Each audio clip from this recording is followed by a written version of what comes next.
তোমরা যারা ডায়েট করছো তাদের জন্য একটা স্পেশাল স্ন্যাক্স রেসিপি। আর এটা শব্দটা শোনো, কতটা কুড়মুড়ে শব্দ সেটা তো শুনেই বুঝতে পারছো।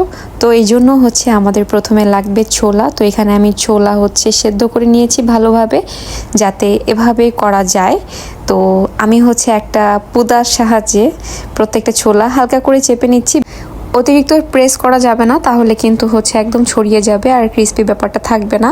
তো এই যে হালকা করে হচ্ছে এভাবে করে থেতো করে নিয়েছি, তারপর আমি এয়ার ফ্রায়ারে দিয়ে দেবো, সেই জন্য সব কিছু রেডি করে নিচ্ছি। তো তোমাদের কাছে এয়ার ফ্রায়ার না থাকলে তোমরা এটাকে ওভেনে বেক করে নিতে পারো, অথবা হচ্ছে যে কোনো একটা প্যানটা একটু গরম করে তার উপরে এগুলো ছড়িয়ে হালকা হিটে, একদম লো হিটে করবে, কারণ লো হিটে না করলে এগুলো কিন্তু পুড়ে যাবে, ক্রিস্পি হবে না আর খেতে একদমই ভালো লাগবে না। আর লো হিটে যখন তোমরা এটাকে অনেক টাইম নিয়ে করবে তখন এটা খেতে কিন্তু একদম ক্রিস্পি লাগবে।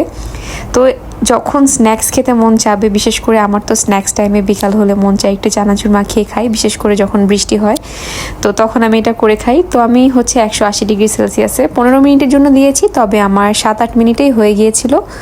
তো এই যে আমি একটা শসা, একটু পেঁয়াজ, একটু টমেটো, একটু কাঁচামরিচ, লেবু এগুলো নিলাম।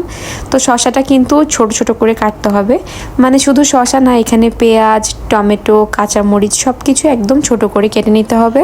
এই স্ন্যাক্সটার পারফেক্ট টেস্ট পেতে হলে অবশ্যই সালাদের কাটটা হচ্ছে একদম ছোট ছোট রাখতে হবে, কারণ সালাদের কাটিংয়ের জন্য কিন্তু হচ্ছে টেস্ট অনেক চেঞ্জ হয়ে যায়।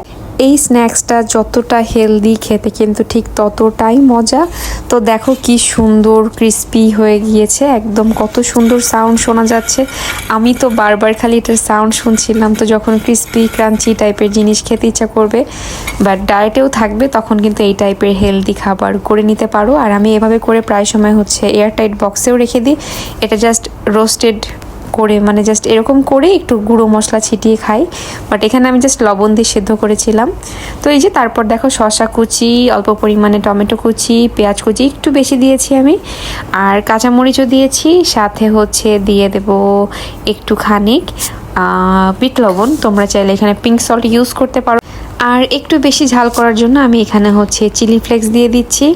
আর তারপর দিয়ে দেব পর্যাপ্ত পরিমাণে লেবুর রস। লেবুর রসের কারণে এটার টেস্ট এতটা চটপটা টেস্ট আসবে, যেটা কিনা একদম মুখের টেস্টটা লেগে থাকবে।